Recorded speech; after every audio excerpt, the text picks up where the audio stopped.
Okay. So the fashion show day is May the 10th. We know that. That day, all hands on deck early like we normally do. Probably 9 o'clock here.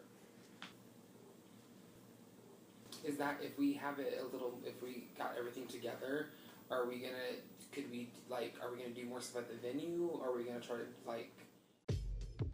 Last year's Austin Fashion Week, I really kind of, in terms of a designer or a brand, I really messed up. I took on way too much stuff. I had, all of the F1 stuff, which was the biggest honor I think I've ever received next to being on the show.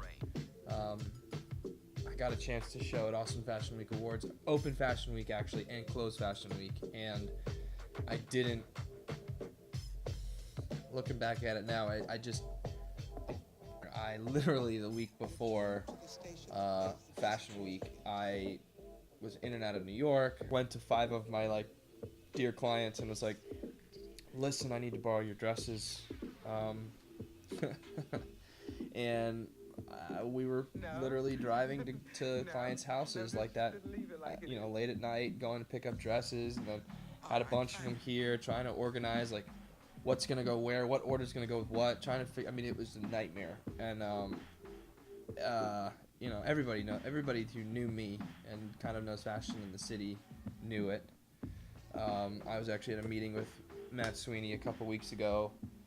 We were kind of talking about it, and I was backstage when I was getting my award that night. I said something to Stephen Mosier about man, I pulled that together in 6 days, and the next thing I know, the next article in the Chronicle is all about ripping my ass a new one again, how he always does. He's done forever. And they were right. I mean, they were right. I didn't think about my brand, my world. I didn't think about my customer, who my customer is, anything like that. I just thought of who I was, and who gives a shit who I am? It doesn't mean anything if no one's going to buy the collection. It doesn't mean anything if no one gets excited when they see my show. Understanding your radio is important. Knowing its capabilities and limitations will permit you to use it to the optimum.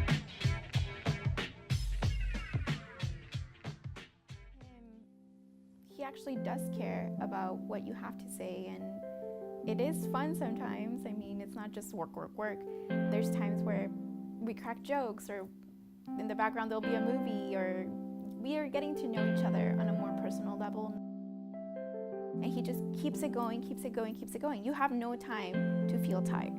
It's just an amazing experience to see that somebody who is the all-American boy can create something as amazing as something that can be recognized not only nationally, but locally, and beloved by everybody that he meets. Because that is truly Ross. You have to love him. What's different from last year to this year is I've got a game plan for my collection. I'm relaxed, but I'm still nervous as hell.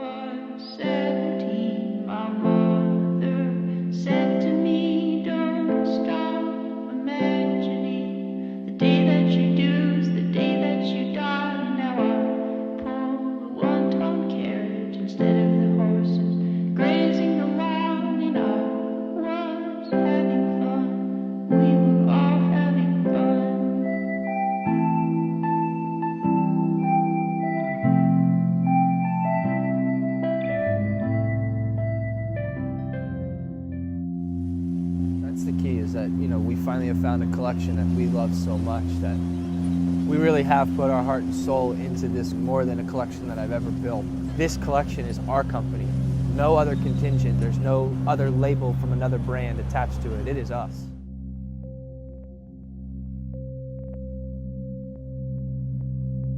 The collection's called Cassical Chaos, and really stems from all the chaos that's been going on in my life. Good, bad, ugly, fun, tiresome, exhausting.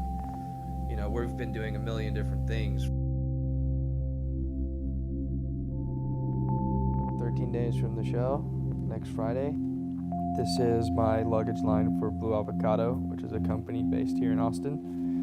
A lot of designers right now that are showcasing in the next week are either working on their collections or dealing with models and all that other stuff. Well, I'm working on my collection and dealing with models, and right after this going to meet with a jewelry designer. But today we had a photo shoot shooting some of the new product, the stuff that just came in, and picking up stuff for some video footage later on in the week that we have to film. So I've got 12 looks I'm showing, but I still have like 5 or 6 to make, depending on how many I want to do. I told them 15 to 20, and they were like, that's perfect. So in the next week, I really have to finalize how many I'm going to do.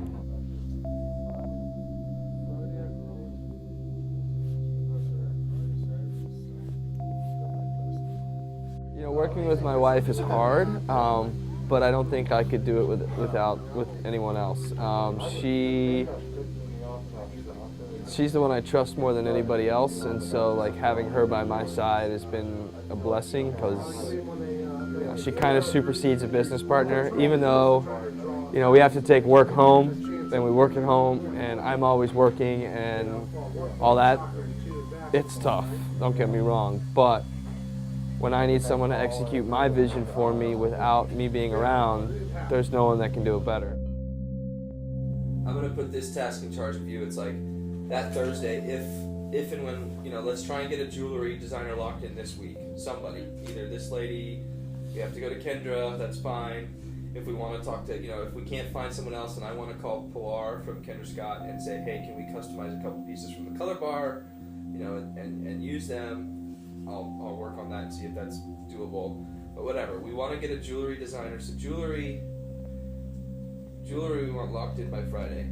That's a lot of jewelry. Right. You know what I mean? Like, we may have to pull from different people, but just like kind of piece them together, kind of thing. This is the first time I have styled something that was not for my complete vision. Coming from a stylist perspective, I pull the clothes, I plan the concept, I do all of that. So it was interesting putting my jewelry with clothing that isn't something, I guess that's not my vision. So it was fun. And I'm typically a lot more opinionated. So it was interesting being kind of behind the scenes on that and letting other people call the shots. But like, for example, I like things in 3s or in odd numbers because it's aesthetically pleasing. And they wanted to do one here and one here. And I just wanted to scream, like, no, you don't, you don't do that. But this is not my show, so it's just my jewelry. I got to wear some of the collection when we were styling and trying things on for fit. Kind of wanted to steal the sweater, the off-the-shoulder, big, slouchy, love. It's something I would buy. Put a bunch of jewelry on. Jessica's pieces are just, they're so unique and they're so different. She's got arrowheads and shark's teeth and these incredible cords, and they're stunning. And the reason why women wear jewelry is it just accentuates and adds that little bit of something to any look. I mean, that's the whole reason behind anybody wearing jewelry, is you just want that extra pizzazz. She's the one who can bring them back down to reality. They really are an inspiration to see how a husband and wife can work together in the same business.